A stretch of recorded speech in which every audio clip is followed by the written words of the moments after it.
Buenas, os estaba esperando aquí con mi gato. No, es broma, vamos a hacer un vídeo hoy, va a ser un poco diferente. Soy Emilio, él es Anton, él os lo contará en inglés, yo os lo contaré en español, somos de Clan Puri. Hoy venimos a hablaros de 10 errores que hacen los principiantes al empezar. Entonces, tengo algunos apuntados en el móvil, no vaya a ser que se me olvide alguno, pero vendría a ser uno de los mayores errores comunes es no repetir las cosas lo suficiente. Hay gente que, por ejemplo, he visto que me han dicho, vale, me he sacado el gato, lo he hecho 5 veces y ya sé que me sale. Y ahora ya me pongo a practicar otras cosas, me voy a acertar y el próximo día no hago gato porque ya me lo he sacado, sino me voy a poner con el front flip. Pues no hagáis eso, de verdad, tenéis que repetir y repetir y repetir. Hacer muchas veces un movimiento, cuando lo hayáis aprendido, hacerlo cada vez más veces y más veces para cogerle mejor confianza, mejor técnica, hacerlo más limpio. Entonces, uno de los errores más comunes es eso, no repetir lo suficiente las cosas. Luego, aparte de eso, hay una cosa que es tomarse algo muy poco en serio o algo muy en serio. Por ejemplo, ya hablamos de movimientos un poco más avanzados, es decir, tú cuando ya llevas, pues, no sé, medio año o así, y quieres probar alguna mortal, vale, pues llevas medio año entrenando y dices, quiero probar front flip, vale, está bien. Entonces, vas, miras cómo se hace un poco, lo entiendes y lo pruebas y lo haces. Pero luego hay, por ejemplo, gente que mira un movimiento que es mucho más avanzado, algo para el que ya tendrías que tener una cierta base, tener unos cuantos movimientos, y dice, bueno, esto tampoco es para tanto, voy a darle. Por ejemplo, gente que intenta aprender el cork, pero no sabe hacer ni la chutada ni el B-twist. Entonces, ¿qué pasa? Que al no saber hacer de qué movimientos viene ese movimiento más difícil, la gente se frustra porque no le sale, lo hace, y por haberte tomado algo como algo demasiado fácil, puedes acabar frustrándote porque no te sale, porque realmente es un movimiento difícil. Luego, la otra parte sería tomarte algo muy en serio, demasiado en serio. Por ejemplo, ¿quieres hacer backflip? Pero piensas, ¡buah! Es que me voy a matar, es que si salto para atrás me voy a caer, Vale, es normal que al principio te dé miedo, pero puedes empezar poco a poco, y ir dándole para cogerle la confianza. Pero si siempre piensas, o sea, si ni siquiera empiezas haciendo macaco, luego flick, para luego probar back, o intentar el back aunque sean colchonetas, sino siempre piensas, ¡buah! Tengo colchonetas, pero es que el back me parece un movimiento muy difícil para mí, es que no sé si atreverme, no sé qué. Entonces, tenéis que como intentar saber encontrar el punto intermedio de no darle demasiada importancia a algo que no sea muy difícil y tampoco darle muy poca importancia a algo. Es decir, hay movimientos que son avanzados que requieren antes bastante práctica y bastante base. Entonces, si la gente os dice que es un movimiento avanzado que deberíais de esperaros y es gente que lleva más tiempo entrenando y sabe más que vosotros, probablemente es que tenga razón. Luego, otra cosa que también suele ayudarse es grabarse a uno mismo. Por ejemplo, hay mucha gente que entrena sola, entonces esa gente no puede decir, tío, ¿me puedes decir en qué fallo? O sea, eso está guay, puedes ir ahí con tus amigos que te digan, oye, fallas en esto, tal. Pero luego también grabarse a uno mismo ayuda muchísimo. ¿A que sí? Pues puedes ponerte la cámara, el móvil, lo que sea, haces el movimiento y ves lo que está pasando a lo que tú sientes que está pasando. Por ejemplo, a veces puedes hacer hacer un gato y decir, ¡buah! ¿Cómo he estirado las piernas? Y luego lo grabas y dices, no las he estirado tanto, lo podría hacer mejor. Por ejemplo, los gatos estos largos. Entonces, lo mejor es grabarse porque no es lo mismo lo que tú sientes a lo que luego realmente estás haciendo. Entonces, grabaros y ver lo que estáis haciendo para aprender de ello. Luego, otra cosa que a veces le pasa a la gente, que es que no aceptan los consejos, ¿vale? Es decir, llega alguien que lleva entrenando mucho más tiempo que tú y te dice, eso tienes que hacerlo diferente. Y tú dices, no, porque yo lo hago así, no sé qué, tal. A lo mejor, de la forma en la que haces tú, para ti es más eficaz. Pero prueba lo que te están diciendo. Es decir, al menos dale la oportunidad de probar lo que te están diciendo. Si te están diciendo, por ejemplo, haz este salto de esta forma, en vez de decir directamente, no, paso, a mí me funciona así, prueba lo que te están diciendo. Si ves que así no te ayuda más, pues sigue haciéndolo de tu forma. Si ves que te ayuda, pues úsalo. Normalmente la gente, si da consejos es porque sabe. Luego hay algunas excepciones de gente que no tiene ni idea y aún así va dando consejos. Pues también tener un poco de cabeza en cuanto a lo que os digan, porque ha habido gente que nos ha comentado en plan de, En plan de, ¡buah! A mí me han dicho que hay que caer con los talones. ¿Quién te puede haber dicho que caigas con los talones? Siempre hay que caer con las puntas. Eso es una cosa también muy importante, caer siempre que hagáis parkour, caer con las puntas, porque es con lo que podéis recepcionar. Si caéis con los talones, el impacto os llega hasta la columna, o incluso a veces si os ponéis de pie y saltáis cayendo con los talones, podéis notarlo en la columna o incluso podéis notarlo aquí en el cuello. Entonces, siempre, o sea, imagínate que saltas de un muro, pues caer siempre con las puntas, eso es muy importante. Y lo otro, saber aceptar los consejos de otra gente. Normalmente si la gente te da un consejo es para ayudarte, no porque te odie, sino, por ejemplo, tú si quieres aprender Webster y estás haciendo Webster y lo metes un poco de lado y te dicen, oye tío, que se te va de lado. Hay gente que he visto enfadarse por darle consejos, es como, tío, te estoy intentando ayudar, no quiero joderte o mentirte, si no grábatelo y míralo, pero es que es eso, si te dan consejos normalmente suele ser para ayudarte. Y luego eso, lo de caer, es muy importante cómo recepcionéis las cosas, es decir, está muy bien que quieras, por ejemplo, hacer un front flip desde este muro o lo que sea, pero yo realmente valoro mucho más que sepas saltar de aquí, hacer una longi y saber caerla bien, saber recepcionarla.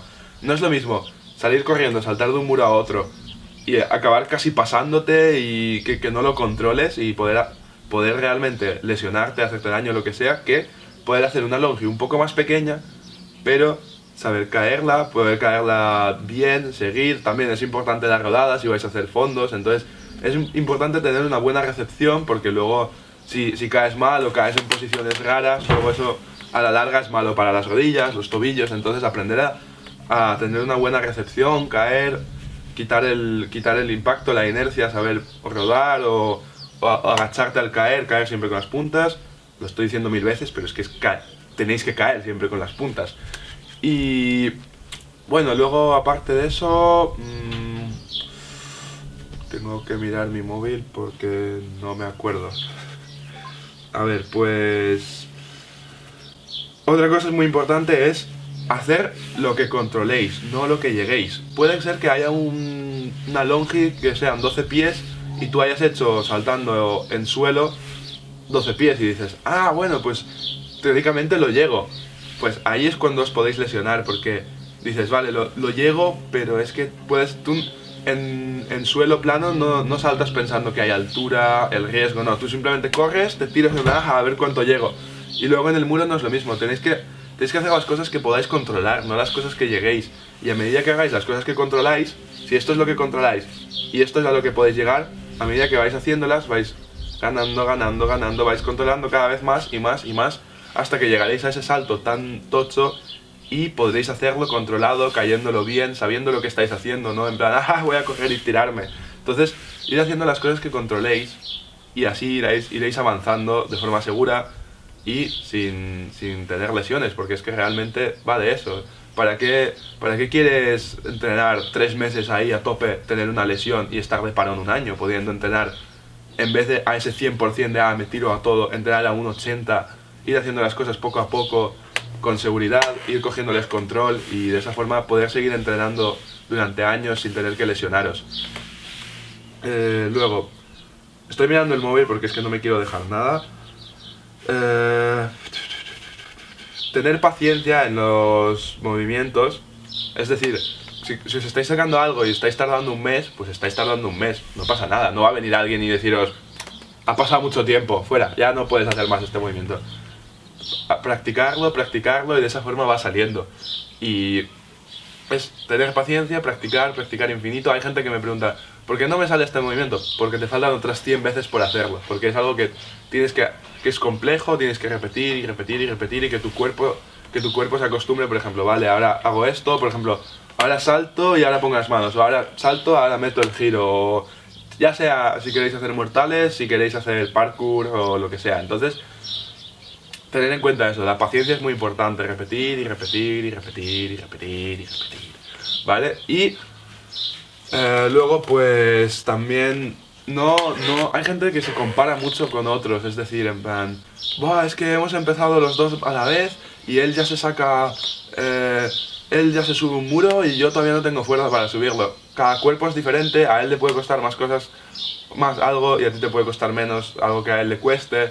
Cada uno va mejorando a su ritmo, de verdad. Hay mucha gente que se compara con otros y por eso se frustra. Entonces, también tener en cuenta eso, compararos a vuestro propio nivel y tener en cuenta que no todos tienen las mismas condiciones. Es decir, hay gente, tú por ejemplo, si estás estudiando en el instituto, lo que sea, o estás en la universidad, no tienes el mismo tiempo que, por ejemplo, otra persona que está trabajando, ¿sabes? Es decir, otra persona puede tener menos tiempo libre y aún así entrenar, y tú puedes tener más tiempo libre. Por ejemplo, si tú solo puedes dedicarle 1 hora al día al parkour, vale, guay, y otra persona le puede dedicar 3 horas al día, pues él va a poder practicar más, pero ¿qué puedes hacerle? O sea, es intentar encontrarle el tiempo para entrenar, pero tampoco frustrarte porque otros tienen más tiempo que yo, no sé qué. Entonces, el parkour es realmente para entrenar, sentirte bien contigo mismo, superar tus miedos, ir haciendo cosas cada vez más. Yo ahora mismo, el nivel que tiene nuestro grupo, yo cuando empezamos no me lo imaginaba. No me lo imaginaba. Yo pensaba, buah, no voy a saltar de aquí a aquí en la vida, no voy a saltar tanto como esta gente, o no... ¿Cómo puede haber gente que salte tanto? Yo a mí mismo no me veo saltando tanto.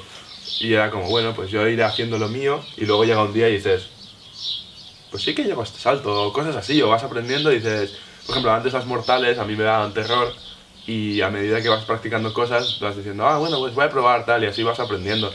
Cada uno a su propio ritmo, y no porque otra gente haga algo tienes que hacerlo tú. Si estás ahí con tu grupo de amigos y ves que todos hacen una preci y a ti te da mal rollo, pues dices, oye, que me da mal rollo, yo ya la haré en su momento. Y bueno, realmente esto va siendo más o menos todo. Creo que queda una cosa. Bueno, una última cosa. Quería deciros que intentéis hacer también cosas incómodas en vuestros entrenamientos. Es decir, intentar salir de vuestra zona de comodidad para experimentar, aunque sea un poco de miedo cada día. Entonces, cada vez que entrenéis, hacéis una cosa que os sea un poco incómoda. Entonces, de esa forma os acostumbráis a hacer cosas incómodas o cosas que sea como, me da un poco de miedo. Entonces, no hagáis siempre una preci de un muro a otro. Es decir, vale, esto es cómodo, hago una preci. Intentar, por ejemplo, buscar una preci a una rama, a una piedra, una preci que tengas que saltar un poco en diagonal, una subida que el muro, por ejemplo, tenga superficies por las que cogerte, cosas así diferentes, o intentar hacer, en vez de una braza a un brazo, brazo, no sé cómo le llama la gente, como que en diferentes sitios se le dice diferente. Entonces, saltar y colgarte, en vez de en un muro, intentarlo en un árbol, o hacer como siempre cosas, aplicar las técnicas que sabéis, pero en diferentes sitios, para de esa forma como probar cosas diferentes, y al probar cosas diferentes cogéis la técnica mejor. A lo mejor aprendéis algo de saltar a un árbol que no os habíais dado cuenta en un muro, y decís, bueno, esto me puede servir para tal. Entonces, estar cada vez haciendo cosas, aunque salgáis a entrenar 1 hora, estáis haciendo cosas, estáis practicando, repasando técnica, que viene muy bien esos días de hoy simplemente voy a estar repasando técnica, que en vez de darme nada nuevo. Entonces está muy bien porque así coges mejor la técnica de lo que ya sabes hacer. Pero también está guay eso, dices, vale, voy a intentar saltar de aquí para allá, o voy a intentar desde este bordillo hiperfino saltar a ese otro hiperfino, y luego cosas así. Es decir, ir probando cosas que sean como diferentes, o que tengáis que pensar un poco en plan, ¿esto cómo lo haría? O ¿cómo puedo hacer esto? Entonces, ir probando, de esa forma vais a ver un cambio bastante serio en vuestro nivel, porque al hacer unas cosas de una forma mejoras las otras, y también haciendo eso pues como que ganas fuerza intentando hacer cosas raras y todo eso. Y nada, también que practiquéis mucho la precisión y todo eso. Por ejemplo, saltar una preci y saber quedaros, o todo eso, saber tener control, básicamente, lo que ya hablé antes, de que por mucha potencia que tengas, tenéis que tener mucho control para saber usar esa potencia, porque si tienes potencia pero no la sabes usar, no te sirve para nada. Y nada, esto va siendo todo. Me he dado cuenta que este sofá suena como el infierno cada vez que me giro, lo he oído a lo largo del vídeo, que suena en plan... Bueno, así que... nada, esto va siendo todo. Espero que os ayude alguna de estas cosas, que digáis, bueno, pues eso no lo había pensado, o eso no lo había probado. A ver si estáis empezando, sobre todo, es este vídeo. A lo mejor gente ya más experimentada, puede ser que alguna cosa de aquí la haya servido, entonces sería genial, me alegro. Y también puede ser que digáis, pues no tienes ni puta idea, que tengáis una opinión diferente a la mía en alguna de estas cosas, pues escribírnosla por comentario y consideraremos vuestras opciones y lo podemos hablar y vemos qué pensáis vosotros, qué os ha parecido este vídeo, si os ha gustado, darle a like, suscribiros, compartirlo como siempre. Y nada, espero ver en los comentarios qué os parece, si queréis que hagamos más vídeos de este tipo, en los que comentemos cosillas, demos consejos, no tutoriales, sino como cosas que también te puedan ayudar a ti, a tu día de entrenar, en tu día a día, cómo entrenar o qué consejos podemos daros. Entonces, si os gusta este tipo de vídeos, darle a like y para que sepamos, claro, que os gusta este tipo de vídeos. Así que nada, esto va siendo todo. Y ahora, Anton en inglés. Right, hello. Today we bring you more of a talk tutorial, not a tutorial of any movement, more of a guide for people that are just starting, which would be the 10 most common mistakes that we find when you're starting parkour, free running, and probably even tricking. So yeah, I'm Anton, I'll be explaining in English. He's Emilio, explaining in Spanish at the beginning. So you'll just be doing nothing, as always. This cap will be more useful, really. I don't think you can even see it though. Yeah. So yeah, I'm gonna be using the mobile because we have written down all the 10 points here in case I forget any. But yeah, the first one we have written down is not do enough repetitions when you're doing a jump. Like, okay, I got the monkey down today and I've done it 5 times. I am now a pro at doing monkey vaults.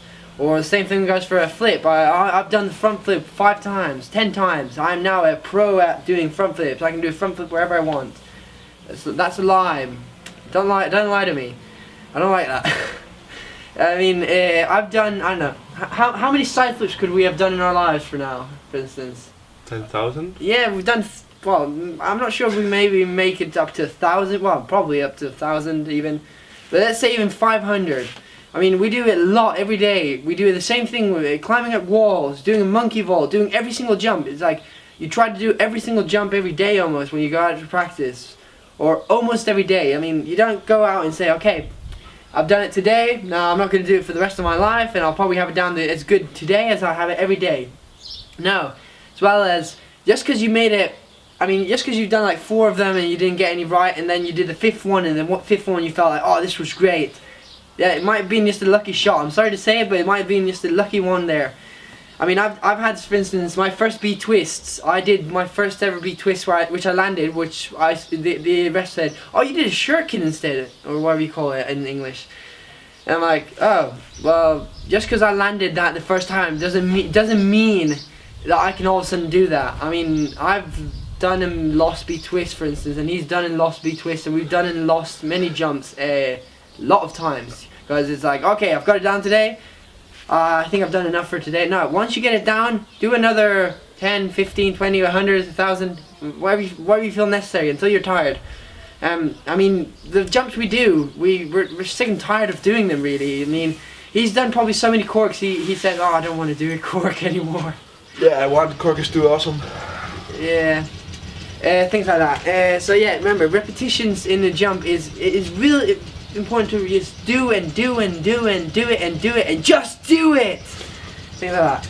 And another point would be take things too serious or not enough serious. What I mean is you take a jump too serious, like, oh, I've got this is too serious. It's I can really kill myself. And then no, if you're gonna do it, I don't know, back from a 10-story building on a wall, then yeah, you might fall to the side and kill yourself, things like that. But I mean, if you're gonna do a front flip at the beach, it's practically impossible unless you. Yeah, I'm sorry if the motorbike is annoying. I don't know why, but every single time we try to film, there's always something doing noises. I mean, we had a plane flying by and we couldn't even see it. We had had people driving like some sort of Zamboni or something like that. But yeah, anyway, back to this. The neighbor's chainsaw. Yeah, I don't know where. Like, oh, they're filming. It's a great time to do chainsaw movements.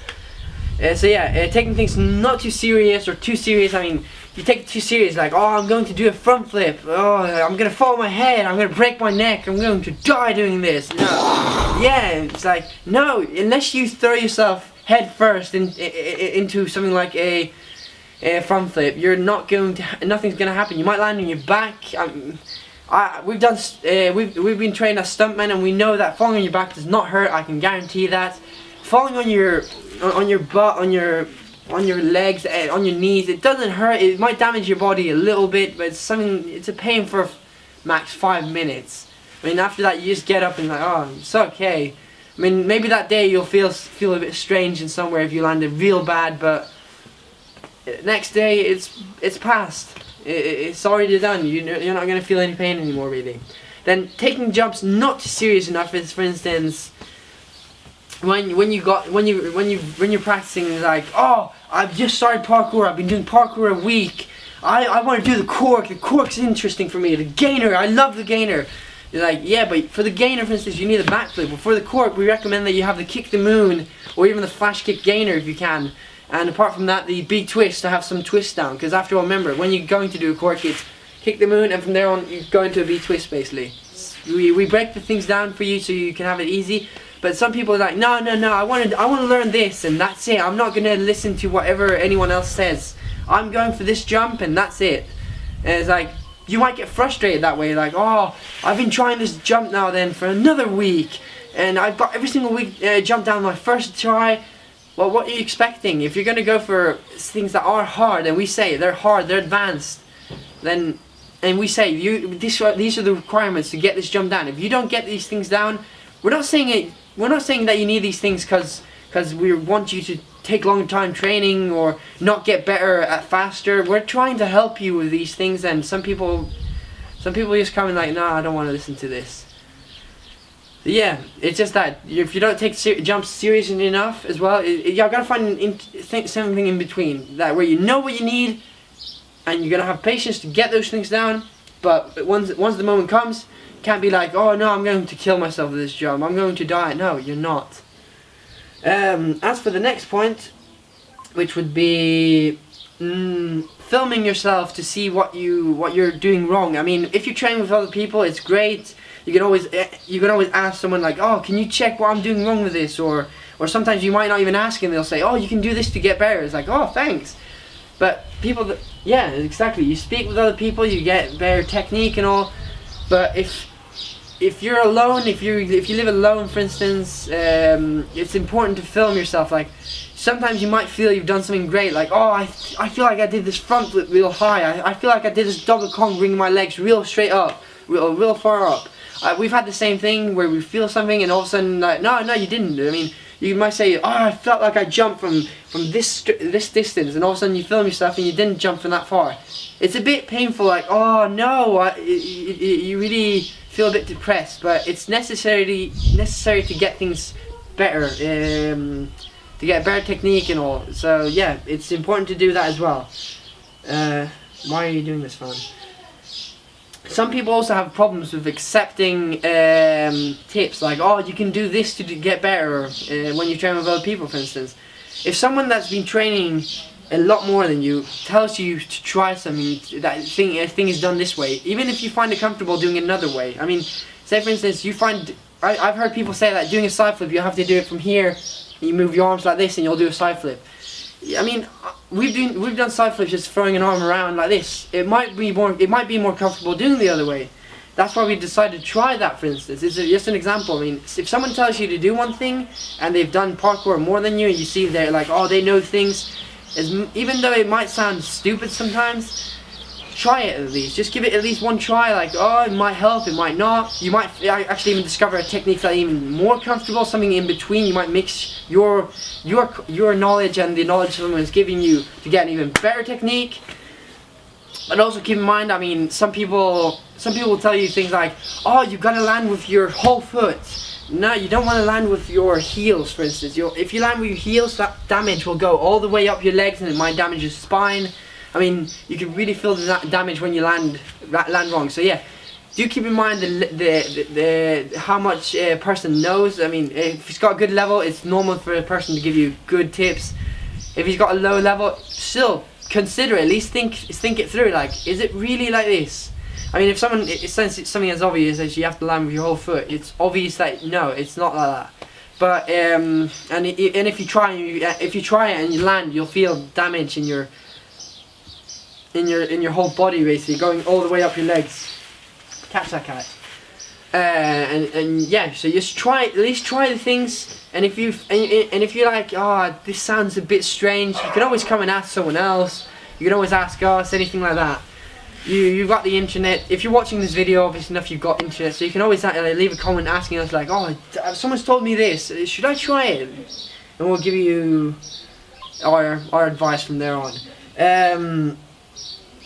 Another thing that you have to keep in mind, some people think like, oh, I can make a precision jump or one of these running precision jumps from here to 12 feet far or 15 feet far, anything like that. Like, I can do this on ground. Why shouldn't I be able to do it up high?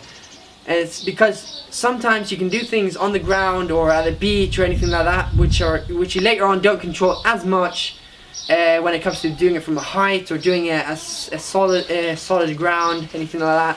I mean, I can do high flips. Emilio can do high flips at well, we can do a flip where we go real high at the beach. But yeah, you sometimes have a different mentality. Like, even though you don't notice it, you might not give it your all. So the important thing is not to have your potential as high as your control. It's more important to do things that you can control, and from there on, control more and more.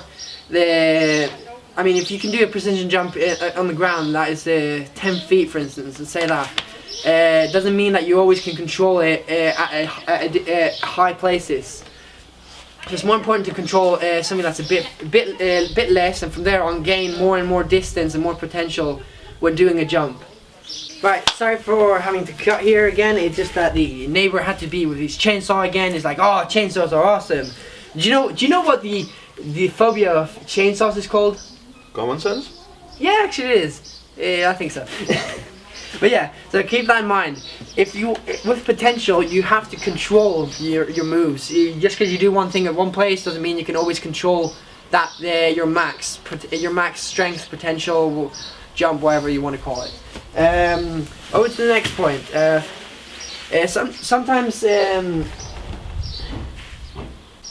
Sometimes you have to do things that are uncomfortable. Get out of your so-called comfortable zone. I mean, you have this like kind of like a zone where like, oh, I've got you got like, let's explain it this way. You've got down your monkey and a couple of flips, like the front flip and the back flip, for instance. Like, yeah, I've got these things down. And you say, okay, do a side flip. It's like, oh, it's real scary. You've got to get out of that kind of zone, comfortability zone. Like, you got to break through that and get down new things. You don't have to have down a new flip, a new movement every day. But I mean, for instance, one day we decided to go out and like, oh, we don't feel like practicing too much new things or anything like that. Well, okay, we had this wall and we had this bin. It was a real thin thing where we had to land. Like, okay, let's try to do precision jumps up on that. Or we had this bench which at the back part here you could actually have a hole right through where you put your back. So only the upper part was there. It's like, okay, let's try to do a precision jump and land in between there. It's like real scary, really. It's like, there's no distance almost, but gonna die. Yeah, gonna explode. You feel you're gonna die, but it's just that you have to get out of that moment where you're like, oh, I'm comfortable having these jumps down. And like, don't come with no excuses about that. You do new stuff. Try at least some, even if it's not a new jump or a new flip. Try at least a new jump, an old jump, like a precision jump to a new place, for instance. So yeah, try that. That is real important as well. Another thing is, you have to have patience when it comes to jumps. It's like, you can't expect to do a flip or even a move sometimes. Something as easy as a monkey. Some people might get down and move straight away. Some people might take a lot of time. It all depends. Sometimes you might get lucky and you might find I mean, for instance, a real normal example is the B-twist. Sometimes you might find the B-twist to get down the technique the first time real good, and you're like, okay, I can remember this, and you remember it and you get it down, and you hardly have to land any time that isn't on your feet. But sometimes you have to have patience, like, oh, I'm going to take a lot of time on this. You took, what, 6 months to get down a good cork? I mean, he got down the first cork landing on his feet around 1 or 2 weeks. But from there on, he changed his technique. You have to have patience with this thing. I mean, parkour isn't something that you just go out and it's like, oh, this is super easy. It's a lot harder than you think. But mainly mentality, but also physically. And getting down a technique requires both things, and a lot of patience with that. So patience is key in this. It's real important. It's real important to do, as I've said already earlier, repetitions to not just get a move down, but also to get a cleaner technique. What is wrong with people around here? I'm sorry if there's any noise in the background. I don't know why people have to shout at these times. It's real annoying, but yeah. Technique, practicing repetitions, you get down real good technique when it comes to this. It's real important. So yeah, keep that in mind as well. And the last thing is, don't compare yourself with others. I mean, some people might say, parkour is not a competition. It is not. If it's going to be a competition, it's with yourself. I mean, you could go, if you start with a friend, for instance, like, oh, he's got down all these things such faster than me, he's advancing more faster than me. You have to keep in mind things like, some people don't have the same mentality. Some people might have less problem with trying new stuff. Some people might have better strength, for instance. Some people might have more time. I mean, if someone goes to school and someone works, they work around the same time. But the person that goes to school have to come home and do homework, for instance, and study. So not always you have the same time in the same amount of time. And as well as some people, I mean, you might start and someone in another country might start at the same time. You might meet up and like, oh, we've done exactly the same amount of time. We've both been practicing 3-4 years, for instance. You have to keep in mind as well what he has to practice with. And I mean, some people might have a gym, so that might help them more. Some people might not have anything really. They might live out in the field having almost nothing. It all depends on what materials you have to have with your mentality, your body, everything. So yeah, don't compare yourself to other people. It's not a competition when it comes to this. It's trying to have fun and getting better by yourself. Not being the best at everything. If you want to be the best at everything, then first of all, you're really ruining parkour a bit, because it's more about having fun, and also you're kind of, well, yeah, it's just you should really try to find another sport in that case if you're really competitive about these things. I mean, kids nowadays, they grow up and like, oh, I can already do a side flip, and no one else in my group can. It's like, okay, good for you, but there's no point in laughing at other people because they can't do it. You don't know the struggles they might have when it comes to doing a jump. So that is basically just really it. It's just the most common mistakes people might have when they start parkour, when they've been doing a month. Even sometimes, some people might even have it now, even after practicing years. Just keep those things in mind. If you find these types of videos where we talk about things like these helpful, then do comment. So if you have any subject you want to talk about, try to help you with. We're going to try to have up a video motivating people as well. So we'll try to have that up as soon as well. Apart from that, just like this video as well if you find this helpful. Comment if you're like, oh, I didn't find this video any helpful at all. Don't do any more of these videos as well. We'd like opinions about these types of things. Not to be doing something and then everyone's like, why are you doing this? We don't really care about this. We already know these things. And just comment it and we'll accept that. I mean, everyone has their opinion. Apart from that, share this video to help other people and subscribe.